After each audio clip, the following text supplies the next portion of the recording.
My name is Ryan.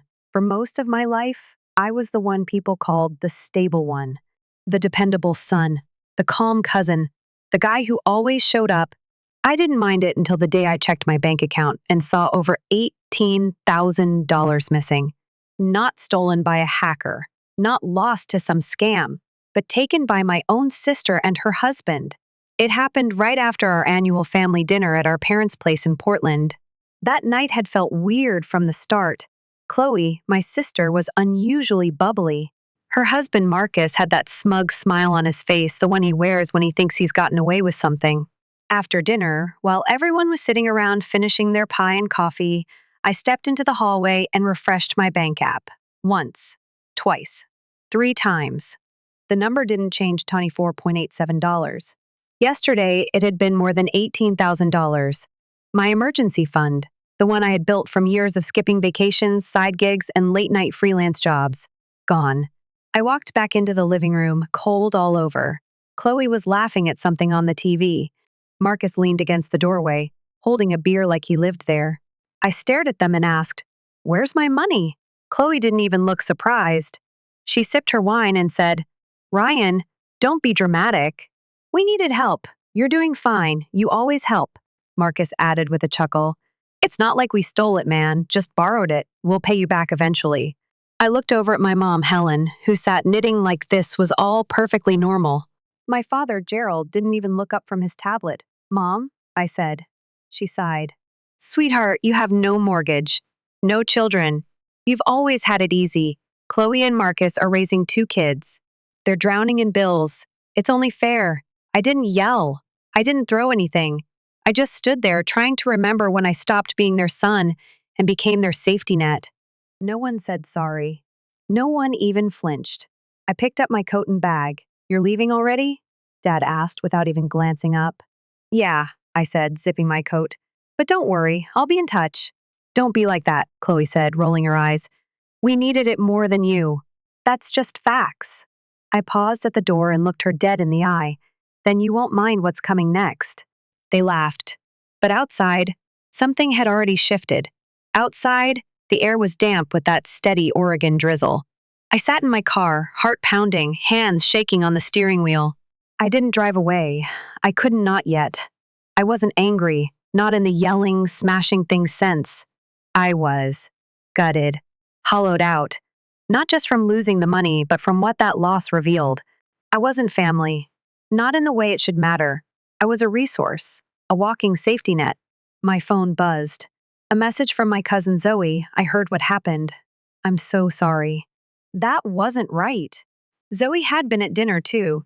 I guess she noticed more than I realized. I started typing, then stopped. I didn't want sympathy. I wanted clarity. The truth was, this wasn't the first time they'd leaned on me. Chloe forgot her rent more than once. Marcus had been between jobs for almost 2 years now. I paid for their daughter's birthday party last year after they casually dropped hints for weeks.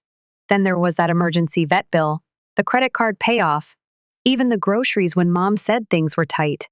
Each time I told myself I was helping, that I was doing the right thing, but somehow helping turned into owing. "God gave you more so you could share," Mom once said when I hesitated to cover their car repair. Dad liked to remind me, family looks out for each other. You wouldn't be here if it weren't for us. Translation, we raised you, now pay up. They'd never asked. Not really. They expected. They took. And I let them.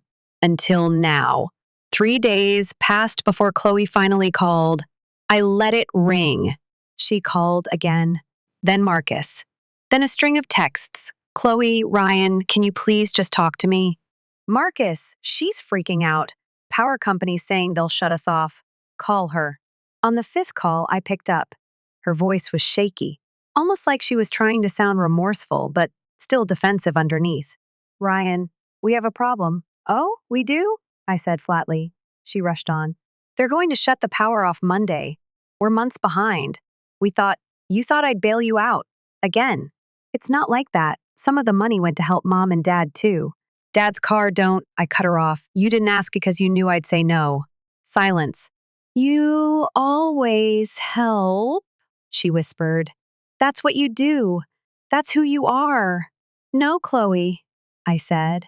That's who you made me into. That night, I didn't sleep.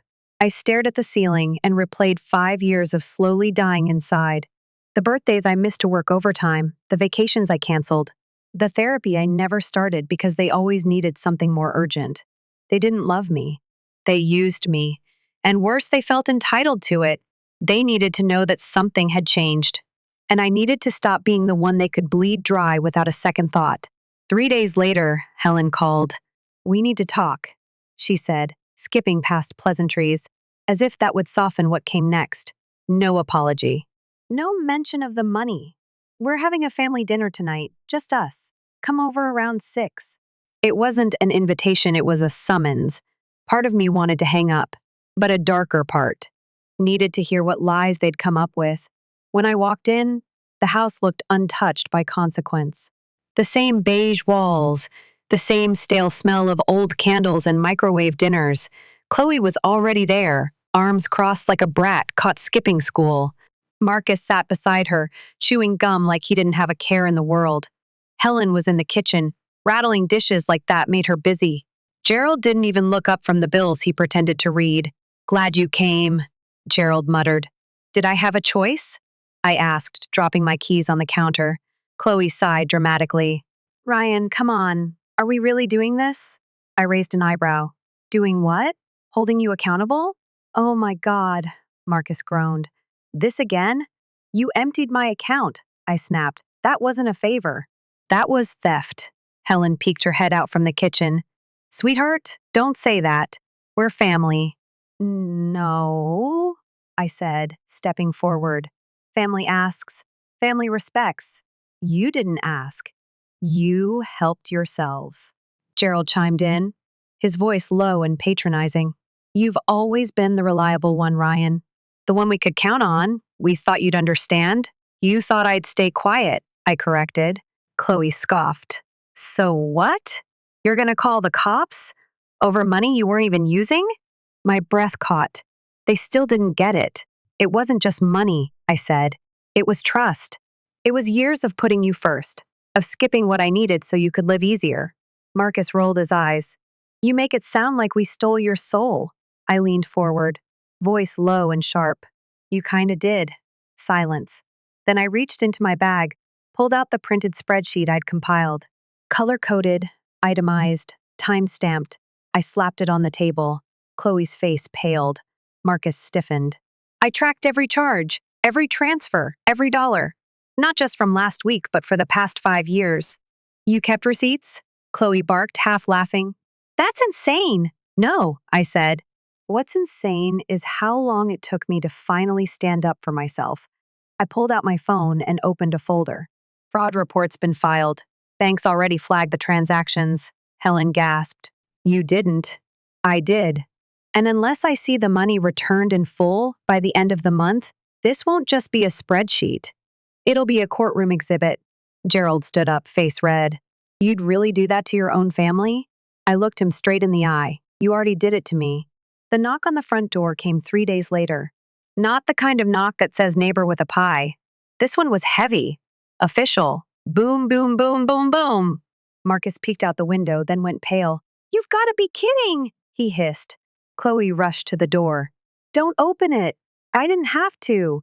The moment I stepped onto the porch, I saw 2 agents standing in sharp black jackets, clipboard in hand, badge around the neck. Ryan Mitchell? The taller one asked. I nodded. That's me. Thank you for your cooperation. We're here to follow up on your report regarding financial abuse and identity theft. Behind me, the door flew open. Helen's voice cracked. Wait, this is a mistake. One of the agents turned to her. MAAM, we'd like to speak to the other involved parties. You don't understand, she stammered, glancing at Gerald. He's our son. He always helps. This is a family misunderstanding. The shorter agent remained calm. That may be, but financial exploitation even within families is still a crime. Chloe emerged slowly, face white, voice rising. Ryan, what the hell are you doing? Marcus stepped out too, trying to act casual, hands stuffed in his hoodie pocket.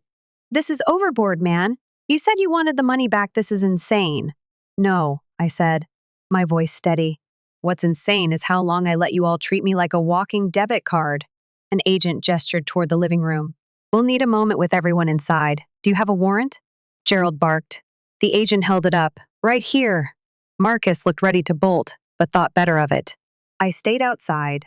I didn't want to see their faces when the agent started reading the details, itemized expenses, unauthorized logins, financial history going back 5 years. For once, it was their turn to feel powerless. I leaned against the hood of my car as a car pulled up beside me. It was Zoe, my cousin. She stepped out, eyes wide. I heard what's going on. I came as soon as I could. Yeah, I said, rubbing the back of my neck. It's happening. Zoe looked past me toward the house. They never saw this coming, did they? Nope. They thought you'd stay quiet forever. I smiled faintly. So did I. Inside, voices rose panicked, accusing. Chloe shouting about betrayal. Marcus swearing under his breath. Gerald trying to argue legal semantics with a federal agent. Helen sobbed loudly. Zoe stood beside me and whispered, "Proud of you." I nodded. It wasn't pride I felt, it was something heavier, but also freer. I wasn't burning the bridge. I was finally walking away from a fire they lit years ago. That night, I didn't sleep. Not from fear, but because the silence felt strange. For the first time in years, no one was calling me to ask for a quick favor. No late-night texts from Chloe. No guilt-tripping voicemails from Mom.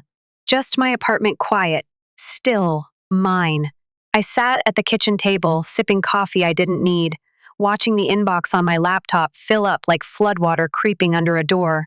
Subject, urgent. Please call from. Mom voicemail from. Chloe 2 mins. 43 sex text from Marcus. We need to talk. I didn't open any of them. Instead, I opened a blank document. And for the first time, I started typing out everything they'd done. Not for a lawyer. Not for evidence. For myself. Every little moment I'd buried to keep the peace, the loans never returned, the holidays where I footed the entire bill while they smiled for photos, the time Marcus crashed my car and left me with the insurance hike, the way Mom would say, "You're so lucky, Ryan," whenever I dared to express I was tired or struggling. They didn't want me lucky. They wanted me silent. At 9:03 a.m., my phone rang again. I answered without even looking at the name. Ryan, Helen's voice was rough, like she'd been crying. Please. We didn't mean for it to go this far. Didn't mean? I said softly. You planned it, Mom. No. No, I mean, we didn't mean to hurt you. I stood and walked to the window. Portland's overcast sky matched my mood. You didn't accidentally transfer money. You didn't accidentally hide things. You just thought I'd never fight back. There was a long silence. Then she whispered, "You've always been the strong one." I closed my eyes. That sentence, again. It wasn't a compliment. It was a permission slip for them to keep taking. Mom, I said, being the strong one doesn't mean I was built for abuse. You're tearing this family apart, she said, her voice trembling now. No, I replied, calm. I'm just done pretending it was whole to begin with. She didn't speak again, just shallow breaths. Then she hung up. I didn't cry. I didn't second guess. Instead, I turned my attention to something that did matter, setting up an account for Zoe. She was the only one who'd shown up without expecting anything in return. Maybe it wasn't about burning bridges. Maybe it was about rebuilding ones that were never made of matchsticks to begin with. 3 days passed, not a single call from Dad. Which was strange. Gerald was always the one to keep a lid on things when things went bad. But now, it felt like he was hiding, letting Helen and Chloe do the emotional cleanup. Then, on the 4th day, just as I was finishing a grocery run, I got the knock, not a tap. A solid, deliberate knock 3 times. I froze halfway through unpacking. My stomach tightened like it knew something I didn't yet. I opened the door slowly. It was Zoe.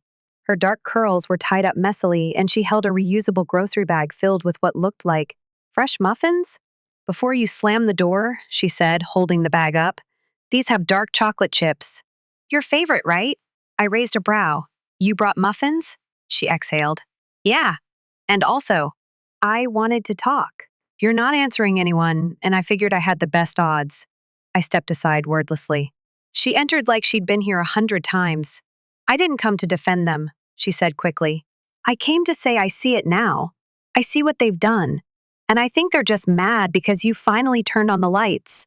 I sat on the edge of the counter and watched her put the bag down. They're scared, she continued, softer now. Chloe's been telling everyone you're blowing things out of proportion, that you're going to ruin mom and dad's retirement, that you're ungrateful. I laughed not because it was funny, because it was so predictable. I paid for their entire HVAC system last winter, I muttered.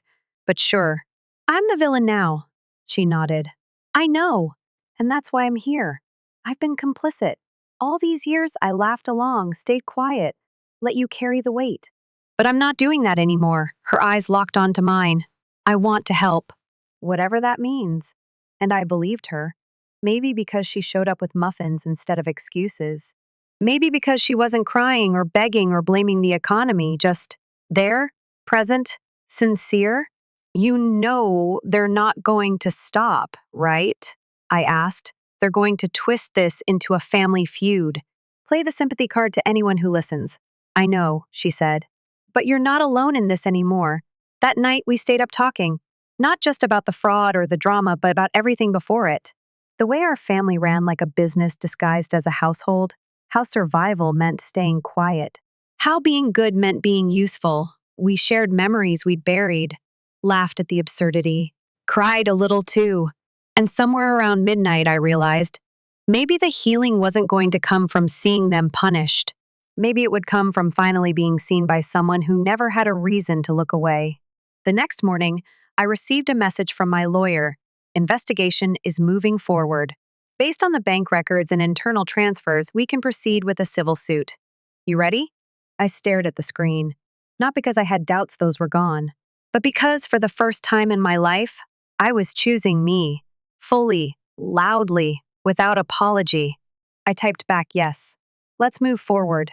I thought the fallout would hit slowly. But within 2 days, things exploded. First, I got a panicked voicemail from Helen. Ryan, please. The bank called. They froze our joint account. Do you understand what that means? Your father and I, we could lose the house. She sounded angry and afraid. Not sorry. Then Gerald texted, your sister's crying. Marcus is under review at his job. Enough is enough. No ownership. Just blame. They weren't upset because they realized what they did. They were upset because now it had consequences. I ignored the messages until Zoe forwarded me a screenshot from a group chat I wasn't supposed to see. It was Chloe. Ryan's lost it. He's making us look like criminals. I bet he's doing this for attention or a payout. She even had the nerve to say I'd approved some of the transfers. My heart didn't sink, it steeled. She was going to lie to save herself. And if I didn't finish what I started, she'd spin the story until I became the villain in my own life. I called my lawyer again. Let's add defamation, I said calmly. And while we're at it, go ahead and submit the formal request for the restraining order. That night, I packed a duffel bag and drove out of Portland. Not running, just clearing my head. I ended up at a little Airbnb off the coast in Astoria. Quiet, salty air. A cabin filled with mismatched furniture and the hum of seagulls outside. There, I opened a fresh notebook and began something new. Not a revenge list, not a victim's diary, a blueprint, a plan for what my life could look like when I wasn't their fallback, their ATM, their fixer. I drafted business ideas I'd been shelving for years. I outlined a podcast stories from people like me, the strong ones who finally snapped. By sunrise, I wasn't just rebuilding. I was reinventing. 3 months had passed since I walked out of my parents' old blue house in Portland with nothing but my laptop, a duffel bag, and the last ounce of strength I had. I didn't look back that day. I didn't need to.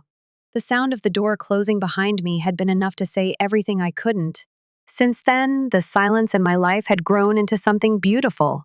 I rented a small apartment across the river in Milwaukee. It wasn't flashy bare walls, thrift store furniture, and a secondhand espresso machine that hissed like it had asthma, but it was mine. No one yelling, no guilt-laced comments, no one treating me like a human ATM. Each morning I brewed my own coffee, answered emails from clients, and took quiet walks in the neighborhood park. I hadn't lived this slowly since I was a teenager, and strangely enough, I didn't miss the chaos, not even a little. The legal case against Chloe and Marcus moved forward. My lawyer updated me weekly. Turns out, the fraud investigation expanded. They'd opened a line of credit in my name and used my social security number to apply for a payday loan. Marcus was now suspended from his job at the real estate office, and Chloe's social media partnerships, what little she had dried up overnight. They tried reaching out, of course. At first, it was denial. Then came the guilt. Then the desperation. One night, I got a text from Chloe. You know, Mom hasn't been sleeping since this happened? She says she feels like she lost a son. I didn't reply. Another night, Marcus emailed me. We made mistakes, but you don't have to ruin our lives. Isn't family supposed to forgive? I forwarded the message to my attorney and blocked the address, because the truth was, they weren't sorry for what they did. They were sorry for getting caught. Helen, my mother, even showed up at my apartment once. I saw her through the peephole, her hair pulled back, eyes red, gripping a manila envelope like it was her last lifeline. I didn't open the door. I just stood there and listened to her muffled voice say, "Please, Ryan, we didn't know how bad it got. We just thought you'd always be there." And that was exactly the problem. They never asked, they just expected. I took a deep breath, turned away from the door, and went back to slicing onions for dinner. That night, I slept better than I had in years. 2 weeks later, I got an unexpected letter in the mail. It wasn't from them. It was from Zoe, my cousin, the one who used to sit next to me at Thanksgiving, quietly passing the mashed potatoes while everyone else talked over us. Ryan, I heard everything. I just wanted you to know I saw how they treated you. You weren't crazy. You weren't selfish. You were brave. Thank you for showing me it's okay to walk away from toxic love. I read her words again and again. My chest felt tight, not with pain, but with relief. For the first time, someone from my family saw me, not as a bank, not as a scapegoat, but as a human being. And it reminded me that while blood might tie people together, respect is what keeps them in your life. The final court hearing came on a rainy Tuesday morning. I wore a simple gray sweater, jeans, and walked in with my head held high. Chloe and Marcus sat across the room with their lawyer, avoiding eye contact. Helen and Gerald were there too, trying to look small and ashamed, but the damage had already been done. The judge ruled in my favor: full restitution, legal protections, and a no-contact order. When we stepped outside, Helen tried to approach me one last time. I held up a hand and said, calmly, "I forgive you. But I don't forget, and I don't go back." She cried, "I didn't. Today, my life is still quiet, still small, but finally mine. I volunteer at a local nonprofit now, helping young adults navigate financial literacy because no one taught me, and I want them to have what I never did: boundaries, clarity, and choice." My new friends know me as Ryan, the guy who makes a mean cup of French press and always has a book recommendation. Not the reliable one, not the provider, just Ryan. And honestly, that's more than enough. If you've ever been the one holding your family together while they pulled you apart, if you've ever been guilt-tripped into silence, sacrifice, or self-erasure, I hope you know this. You don't owe anyone your peace. You don't have to burn to keep others warm. You are allowed to walk away. And when you do, the silence you feared will become your freedom. If you've made it to the end of this story, I want to say thank you. Because staying through someone else's journey, especially one filled with pain, silence, and self-discovery, takes empathy. This story isn't just about money. It's about boundaries. It's about what happens when we stop being who others need us to be and start becoming who we were always meant to be. And maybe, just maybe, you saw a piece of yourself in Ryan's journey. Maybe you've been the one expected to carry too much, give too much, and ask for nothing in return. If that's you, I hope this story reminds you that it's never too late to reclaim your peace. You are not selfish for choosing yourself. You are not ungrateful for demanding respect. And you are not alone. Now it's your turn. Have you ever had to walk away from someone who called it love but treated you like a resource? Share your story in the comments. Your voice might be the light someone else needs right now. And if this story moved you even a little, please hit the like button. Subscribe for more powerful true life stories, and share this video with someone who needs to hear it. Because sometimes a single story can change everything.